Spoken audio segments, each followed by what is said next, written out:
નમસ્કાર મિત્રો, જય શ્રી કૃષ્ણ, ગુડ મોર્નિંગ. છેલ્લે નાઇટ્રોજન ચક્રની વાત કર્યા પછી વાતાવરણમાં નાઇટ્રોજન અને કાર્બન, નાઇટ્રોજન ચક્ર એટલે નાઇટ્રોજન ઘટકનું જૈવિક અને અજૈવિકમાં રૂપાંતર અથવા સ્થળાંતરણ. જ્યારે કાર્બન ચક્રની વાત કરીએ તો કાર્બનનું જૈવિક ઘટકોમાંથી અજૈવિક ઘટકોમાં અને અજૈવિક ઘટકોમાંથી જૈવિક ઘટકોમાં સ્થળાંતરણ. એ વાત સમજ્યા પછી કાર્બનની વાત પૂરી કરી એટલે ગ્રીન હાઉસ અસર પહોંચ્યા. હવે આ ગ્રીન હાઉસ અસર એટલે શું, બરાબર છે? તો ગ્રીન હાઉસ અસર એટલે આમ શબ્દને આપણે ગુજરાતી કરીએ તો ગ્રીન એટલે લીલું, હાઉસ એટલે ઘર, અસર એટલે અસર. એ તો ગુજરાતી શબ્દ છે, લીલા ઘરની અસર. પણ હકીકતમાં આમાં કઈ આપણને વિજ્ઞાનની ભાષામાં સમજવા જઈએ તો જ સમજાય, બાકી ગુજરાતી કઈ સમજાય નહીં. આપણે ઘણીવાર કોઈ એક હાઈવે ઉપરથી પસાર થતા હોઈએ અને ખેતરોમાં નજર કરીએ ને તો અમુક ખેતરો એવા હોય છે કે જે ખેતરોમાં મોટા મોટા માંડવાઓ નાખેલા હોય, બરાબર? એલ્યુમિનિયમના પાઇપને ગોઠવણ કરેલી હોય, માથે લીલા કાપડ નાખેલા હોય છે. હવે તે ખેતરને જોઈએ ને અને તે ખેતરમાં રહેલા લીલા લીલા ઘર, હાઉસ હોય છે, લીલા કાપડ નાખેલા મોટા મોટા શેડ બનાવેલા હોય છે. તે આપણે સમજીએ ને તો આપણને ખ્યાલ આવે. હવે તે શું કહેવા માંગે છે તે સમજવાનો પ્રયત્ન કરીએ કે ઠંડા વાતાવરણમાં એટલે એવા પ્રદેશોમાં કે જ્યાં વાતાવરણ કેવું છે, ઠંડુ છે, પણ એવા ઠંડા વાતાવરણમાં તમારે વનસ્પતિ કેવી ઉગાડવી છે? ઉષ્ણકટિબંધીય વનસ્પતિ ઉગાડવી છે. ઉષ્ણકટિબંધીય એટલે જ્યાં ગરમી વાળું વાતાવરણ છે તેવી વનસ્પતિને તમારે ઠંડા વાતાવરણમાં ઉગાડવી છે. ખ્યાલ આવ્યો? એનાથી ઉલટું કે ગરમ વાતાવરણમાં તમારે ઠંડા વાતાવરણની વનસ્પતિ ઉગાડવી છે. તો અહીંયા આપણે આ વાત સમજીએ કે ઠંડા વાતાવરણમાં આપણે ઉષ્ણકટિબંધીય વનસ્પતિઓને ઉગાડવી છે, એટલે ટૂંકમાં ખેતી કરવી છે. તો ત્યારે ગરમ રાખવા માટે આ વનસ્પતિઓની ખેતી કરવી હોય તે વનસ્પતિઓને ઠંડા વાતાવરણમાં ઉગાડીએ, એમને ઉગાડીએ તો ઠંડા વાતાવરણમાં એ વનસ્પતિઓ યોગ્ય વિકાસ કરી શકશે નહીં. જો યોગ્ય વિકાસ ન કરી શકે તો તે વનસ્પતિ આપણને જેવા પોષક તત્વોમાં મળવી જોઈએ તેવી મળી શકશે નહીં, અથવા તો વિકાસ જ નહીં થાય. તો તેવી વનસ્પતિઓને ગરમ રાખવા માટે જે આવરણ બનાવવામાં આવે છે, આવરણ એટલે આપણે જેને આપણે માંડવો કહીએ તે, બરાબર? તો આવરણ બનાવવામાં આવે છે એને ગ્રીન હાઉસ કહે છે. ગ્રીન હાઉસ એટલા માટે કે તે વનસ્પતિને આપણે ઠંડા વાતાવરણમાં ઉગાડીએ છીએ, પણ છે વનસ્પતિ ઉષ્ણકટિબંધીય એટલે થોડીક હૂંફાળી. આપણા માટે હૂંફાળો શબ્દ બહુ સરસ છે. હૂંફાળું એટલે બહુ ગરમી પણ નહીં, બહુ ઠંડી પણ નહીં, બરાબર? એવું આપણે નાવાનું પાણી કેવું રાખીએ? હૂંફાળું રાખીએ. જો ખૂબ ગરમ રાખીએ તો આપણે દાજી જઈએ, અને ઠંડુ રાખીએ તો આપણને શરદી, ઠંડુ લાગે, શરદી થઈ જાય. તો બેમાંથી વચગાળાનો રસ્તો એટલે હૂંફાળું, ગરમ પણ નહીં, ઠંડુ પણ નહીં. તો એ વનસ્પતિઓને હૂંફાળું વાતાવરણ આપવા માટે જે ગ્રીન એટલે લીલા, હાઉસ એટલે ઘર બનાવવામાં આવે છે તેને ગ્રીન હાઉસ કહેવામાં આવે છે. હવે આ જ વસ્તુ છે તે વાતાવરણમાં પણ થાય. એટલે ઉપરનો ભાગ ઘૂસીને હું ત્યાં તમને તે સમજાવવાનો પ્રયત્ન કરું છું. વાતાવરણમાં શું થાય છે તે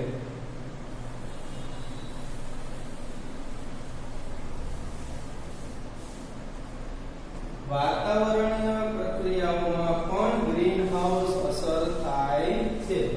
વાતાવરણીય પ્રક્રિયાઓમાં પણ ગ્રીન હાઉસ અસર થાય છે એટલે શું? તો આપણે વિચાર કરીએ. આ પૃથ્વી,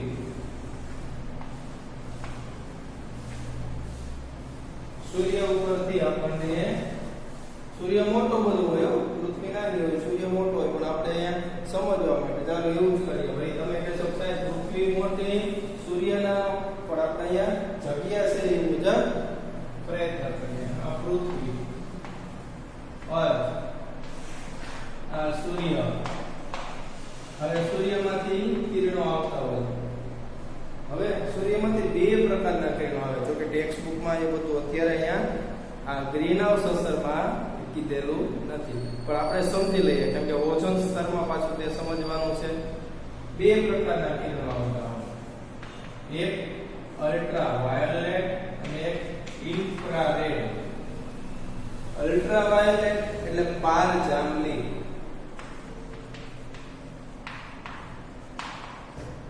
બરાબર, અને ઇન્ફ્રારેડ એટલે પારવર્ત. બે પ્રકારના કિરણો આવતા હોય. આમ તો જોવા જઈએ તો ગ્રીન હાઉસ અસર સમજાવવા માટે આપણે ફક્ત ગરમીની જ વાત કરવાની છે. તો સૂર્યમાંથી આવતી ગરમી, બરાબર, કિરણો છે તે ઉષ્મા લઈને આવશે.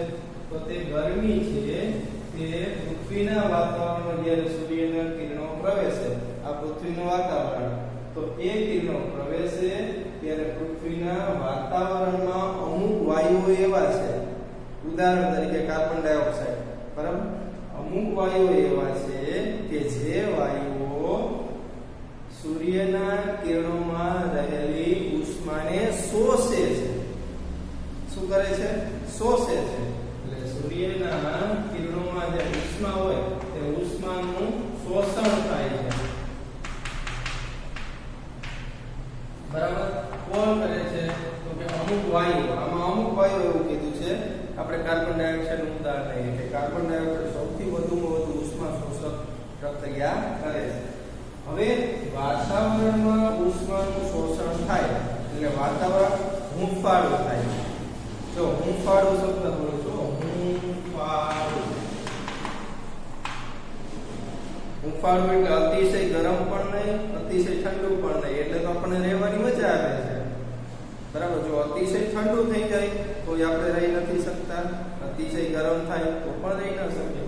એટલા માટે વાતાવરણ હૂંફાળું કરવા માટે આવા વાયુઓ ઉષ્માનું શોષણ કરે, બરાબર. એટલે જ કીધું કેટલાક વાયુઓ પૃથ્વીમાંથી ઉષ્માને પૃથ્વીની બહારના વાતાવરણમાં જતા રોકે છે. એટલે અહીંથી બહાર જતા રોકે, પૃથ્વીના વાતાવરણમાંથી બહાર ન જવા દે, જેને ગ્રીન હાઉસ કહેવામાં આવે છે. એટલે જે ગ્રીન હાઉસ વનસ્પતિમાં ઉત્પન્ન થાય, ગ્રીન હાઉસ આપણે તૈયાર કર્યું, તેવું જ કુદરતે આપણા માટે ગ્રીન હાઉસ તૈયાર કર્યું. આપણે વનસ્પતિ સમજી લઈએ, સજીવો, અને આ ગ્રીન હાઉસ તૈયાર કર્યું. ગ્રીન હાઉસ એટલા માટે કે તે વાતાવરણમાં ખૂબ ઠંડી પણ નહીં હોય, ખૂબ ગરમી પણ નહીં હોય, એટલે હૂંફાળું વાતાવરણ છે.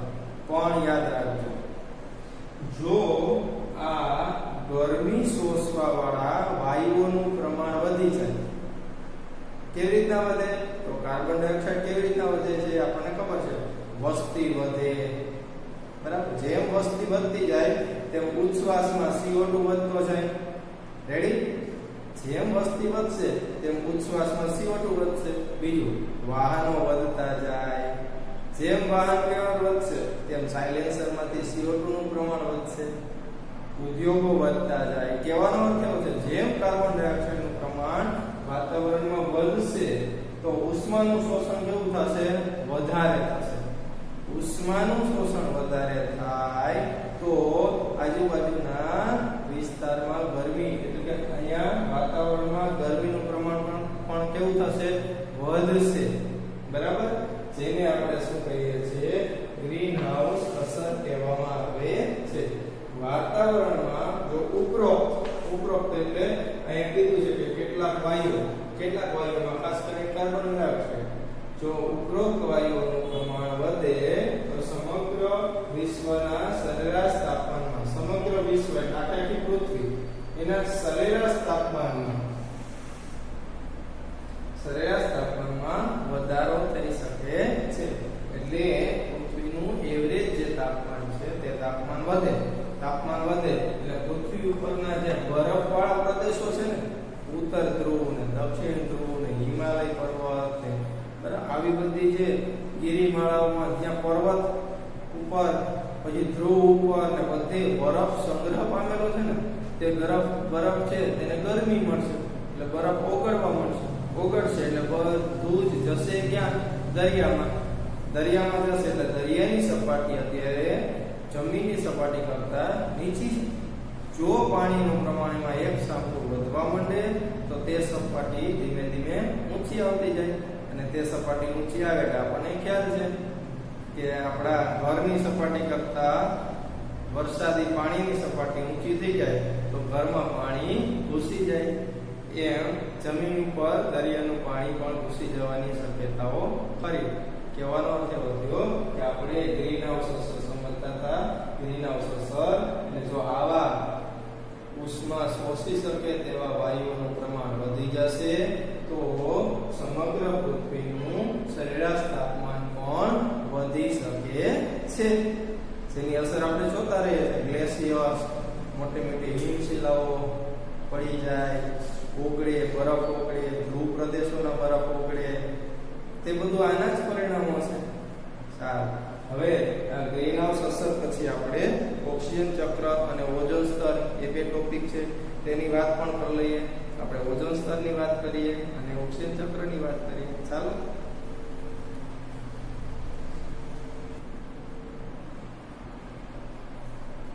હવે ગ્રીન હાઉસ અસર સમજ્યા પછી આપણે ઓક્સિજન ચક્ર સમજીએ. ઓક્સિજન ચક્ર એટલે નાઇટ્રોજન અને કાર્બન ચક્રની જેમ જ જૈવિક ઘટકો એટલે સજીવોમાંથી ઓક્સિજન, અજૈવિક ઘટકો એટલે વાતાવરણ. તો સજીવોમાંથી ઓક્સિજન વાતાવરણમાં અને વાતાવરણમાંથી ફરી પાછું ઓક્સિજન સજીવોમાં કેવી રીતે આ ચક્કડું કરે છે તેની વાત આપણે સમજીએ. તો વાતાવરણમાં ઓક્સિજન કેટલા ટકા હોય છે? 21% હોય છે. બરાબર? વાતાવરણમાં ઓક્સિજનનું પ્રમાણ 21% હોય છે. એમાંથી શ્વસન દ્વારા બધા જ સજીવો પોતાની અંદર ડાયરેક્ટ વાતાવરણનો ઓક્સિજન લઈ શકે છે. જો અહીંયાથી આપણે અહીંયા આવ્યા, વાતાવરણમાં રહેલો ઓક્સિજન સજીવો શ્વસન દ્વારા પોતામાં મેળવે છે. એટલે વાતાવરણમાંથી ક્યાં આવ્યું? તરત જ સજીવોમાં આવ્યું. હવે સજીવો શું કરે? શ્વસન કરે. પછી શ્વસન કર્યા પછી ઉચ્છ્વાસ કાઢે અને કોઈ પણ કાર્ય દરમિયાન વનસ્પતિ ખાસ કરીને કયો તો કોઈ પણ કાર્ય દરમિયાન તે બાષ્પોત્સર્જન કરે. બરાબર? આ શું કરે? ઉચ્છ્વાસમાં કાઢે. શ્વસન કર્યું, બરાબર? શ્વાસમાં ઓક્સિજન લીધો, ઓક્સિજન લઈ ફરી પાછું ઉચ્છ્વાસમાં CO2 કાઢી નાખ્યો. અને જો વનસ્પતિ હોય તો વનસ્પતિ બાષ્પોત્સર્જનની ક્રિયા દ્વારા વાતાવરણમાં ફરી પાછો H2O બહાર કાઢી નાખે છે. બરાબર? હવે વાતાવરણમાં ફરી પાછા ઓક્સિજન આવ્યો પણ CO2 સ્વરૂપે, ઓક્સિજન આવ્યો પણ H2O સ્વરૂપે. હવે આ CO2 અને H2O નું ફરી પાછો ઉપયોગ કોણ કરી શકે છે? વનસ્પતિ કરી શકે છે. ફરી પાછી વનસ્પતિ પ્રકાશ સંશ્લેષણની પ્રક્રિયા કરે. પ્રકાશ સંશ્લેષણની પ્રક્રિયા કરે ત્યારે તે કાર્બન ડાયોક્સાઇડ અને પાણી આ બેનો ઉપયોગ કરે છે. અને આપણે અગાઉ શીખી ગયા કે પ્રકાશ સંશ્લેષણની પ્રક્રિયા દરમિયાન બે વસ્તુ મળે, બે નિપજો. એક કાર્બનિક અણુઓ તૈયાર થાય જેને આપણે ગ્લુકોઝ શબ્દ વાપરીએ છીએ તે. એટલે ઓક્સિજન કેવા સ્વરૂપે આવ્યો? કાર્બનિક અણુના સ્વરૂપમાં આવ્યો.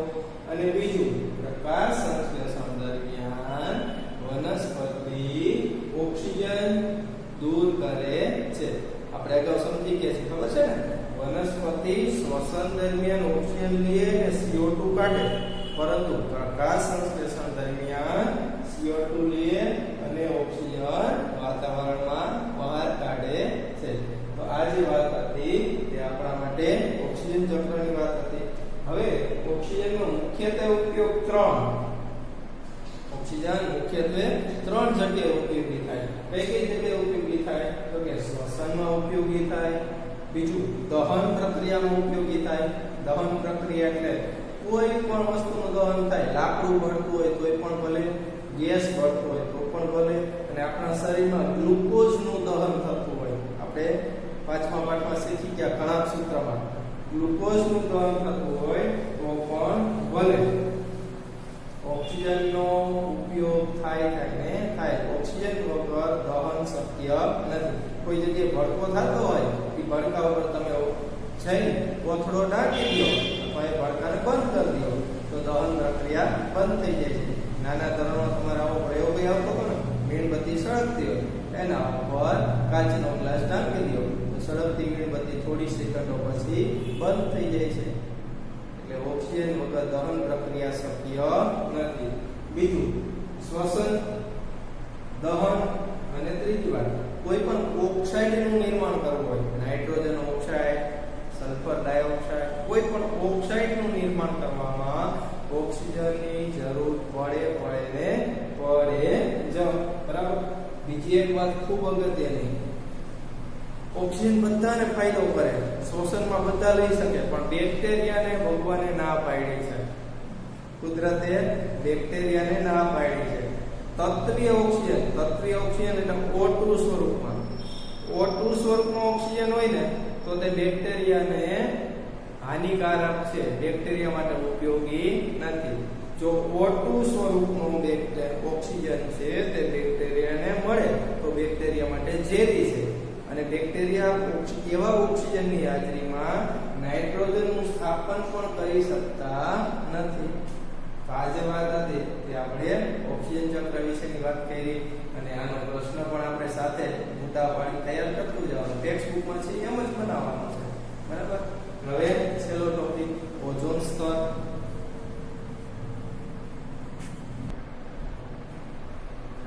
હવે આપણે ઓઝોન સ્તરની વાત કરતા હતા. ઓક્સિજન ચક્ર સમજ્યા પછી આપણને ઓક્સિજન વિશે એટલી ખબર છે કે તત્વીય ઓક્સિજન આપણને કોઈ પણ જગ્યાએ જોવા મળે. તત્વીય ઓક્સિજન આપણને હંમેશા કેવા સ્વરૂપે જોવા મળે? O2 એટલે બે પરમાણુ ભેગા થઈને ઓક્સિજનનો અણુ બનેલો હોય એટલે એને દ્વિપરમાણુય સ્વરૂપ કહે છે. તો આપણને ઓક્સિજન, તત્વીય ઓક્સિજન દ્વિપરમાણુય સ્વરૂપમાં જોવા મળે. પણ વાતાવરણના ઉપરના ભાગમાં, આપણે પૃથ્વીથી વાતાવરણનું જે ઉપરનું સ્તર છે તે ઉપરના વાતાવરણમાં, નીચેના આપણા સંપર્કમાં જે છે વાતાવરણનું સ્તર તેની વાત નથી કરતા, તેના કરતા ઉપરના વાતાવરણના સ્તરમાં ઓક્સિજન 3 પરમાણુથી અણુ બનેલો છે, તેને ત્રિપરમાણુય અણુ કહીએ છીએ. આવા સ્વરૂપમાં O3 સ્વરૂપમાં જોવા મળે છે, જેને આપણે ઓઝોન કહીએ છીએ. બરાબર. આ ઓઝોન છે ને તે ઓક્સિજનનો અણુ O3 સ્વરૂપમાં હોય તો ખૂબ ઝેરી હોય. બરાબર. O3 સ્વરૂપમાં હોય તો, O2 સ્વરૂપમાં હોય તો આપણે શ્વસનમાં લઈએ છીએ, પણ O3 સ્વરૂપમાં હોય તો તે ઝેરી હોય. હવે ઝેરી શા માટે હોય તે પણ ભગવાને આપણું ધ્યાન રાખ્યું છે, કુદરતી બક્ષિસ છે કે તે મેં હમણાં તમને વાત કરી તેમ સૂર્યમાંથી આવતા પ્રકાશના પારજાંબલી અને પારરક્ત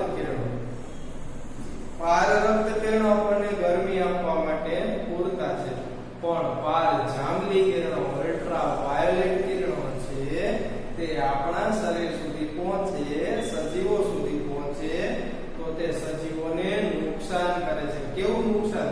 ચામડીનું કેન્સર થઈ જાય, આંખમાં મોતિયો આવી જાય, વનસ્પતિઓ છે તે વનસ્પતિઓ પણ ઝેર ઉત્પન્ન કરે, જેવા પ્રકારની વનસ્પતિઓ તૈયાર થાય. આટલું વનસ્પતિઓ અને સજીવો પર નુકસાન પહોંચાડી શકે તેમ છે. કોણ? સૂર્યમાંથી આવતા પારજાંબલી કિરણો. પણ તેને આપણે હાનિકારક એવો શબ્દ વાપર્યો. સૂર્યમાંથી આવતા હાનિકારક વિકિરણોનું ઓઝોન એટલે O3 સ્વરૂપ, ઓઝોન શોષણ કરે છે, જેથી તે વિકિરણો પૃથ્વી પર પહોંચતા નથી, તે પૃથ્વી પર નથી પહોંચી શકતા. તેના કારણે આપણું શું થાય છે? રક્ષણ થાય છે, તે આપણે પ્રોટેક્ટ કરવાનું કામ કરે છે. પણ આપણે એવા છે ને, ખરેખર માણસ છે ને એક સેમ્પલ છે, આપણે એવા છીએ કે કુદરતે આપણે જે વાતો આ બક્ષિસ સ્વરૂપે આપેલી છે તેને બગાડવામાં આપણે કોઈ જ ખામી નથી રાખતા. બગાડવું જ એ આપણું કામ છે. બરાબર, બધાને નથી આ લાગુ પડતું, પણ કહેવાનો અર્થ એવો છે કે મનુષ્ય દ્વારા બનાવેલા ક્લોરોફ્લોરોકાર્બન એટલે CFC, બરાબર, આ ક્યાં હોય તમને ખ્યાલ છે? મોટા મોટા એસી હોય, એસી માંથી નીકળે જે વાયુ નીકળે ને, એસી માંથી નીકળતો વાયુ ક્લોરોફ્લોરોકાર્બન છે. મોટા મોટા કોલ્ડ સ્ટોરેજ હોય, બરાબર, તેમાંથી નીકળતો વાયુ છે. એટલે ક્લોરોફ્લોરોકાર્બન તે સંયોજન છે, તે સંયોજન વાતાવરણમાં સ્થિર અવસ્થામાં હાજર હોય. તે વાયુ વાતાવરણમાં રહે એમનો સ્થિર અવસ્થામાં, તેને કઈ થતું જ નથી, તે ક્યારેય નાશ થશે જ નહીં. CFC નું ત્યાં ક્યારેય નાશ થશે જ નહીં. CFC ઘણા સ્થાયી હોય છે. આ સંયોજન સ્થાયી હોય. સ્થાયી હોય એટલે વર્ષો સુધી વાતાવરણમાં પડ્યું રહે, કાંઈ ન થાય, કોઈ સાથે પ્રક્રિયા ન કરે, તેનો નાશ ન થાય. ત્યારે તે જૈવિક પ્રક્રિયા, કોઈ પણ જૈવિક પ્રક્રિયા દ્વારા તેનું વિઘટન થતું નથી અને તે CFC ધીમે ધીમે ધીમે ધીમે કરતા વાતાવરણના ઉપરના સ્તરમાં પહોંચી જાય છે. કઈ જગ્યાએ?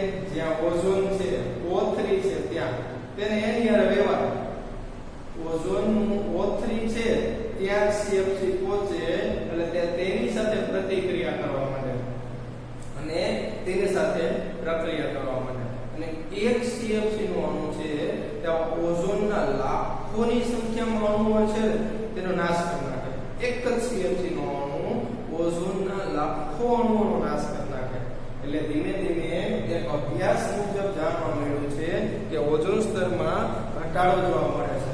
તે ઘટાડાના કારણે શું કીધું છે કે ઓઝોનના સ્તરમાં ઘટાડો છે ને હાલમાં જાણવા મળ્યું છે કે એન્ટાર્કટિકાના ઉપરના ઓઝોનના સ્તરમાં છિદ્રો જોવા મળી આવ્યા છે. એન્ટાર્કટિકા જો આપણે આકૃતિ પણ આપેલી છે, બરાબર, 1960ની સાલની, 1985ની સાલની અને 1990ની સાલની, બરાબર. તો ત્યાં છિદ્રો મળી આવે છે. ઓઝોન સ્તરનું વિઘટન અને ઓઝોનનો વધારે નાશ થવાને કારણે પૃથ્વી પર આવેલ સજીવો પણ તેની અસર અનુભવે છે. એટલે વનસ્પતિ ઉપર, ખેતીના પાક ઉપર, દરિયાઈ પ્રાણીઓ ઉપર, દરિયાઈ વનસ્પતિ ઉપર તેની અસર થાય છે. આથી ઘણા લોકોના વિચાર પ્રમાણે ઓઝોનના સ્તરને ઘટતું અટકાવવાની પ્રક્રિયા રોકવા પ્રયત્ન કરવો આવશ્યક છે.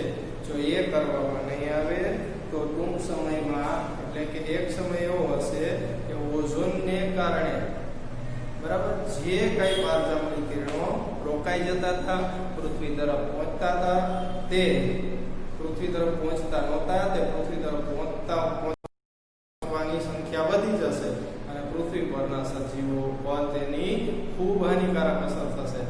એક દરિયાઈ વનસ્પતિ ફાઇટોપ્લેન્ક્ટોન નામની વનસ્પતિ છે ને, એ તો સાવ નાશ જ થઈ જાય. તો દરિયાઈ પ્રાણીઓ તેનો ઉપયોગ કરવા વાળા ધીમે ધીમે નાશ થઈ જાય. એટલે તમે 10મામાં આવશો ને ત્યારે આહાર શૃંખલા ભણશો ને ત્યારે ખ્યાલ આવશે કે એક વચ્ચેનો એક સાંકળ તૂટી જાય તો પાછળ બધું તૂટવા માંડે.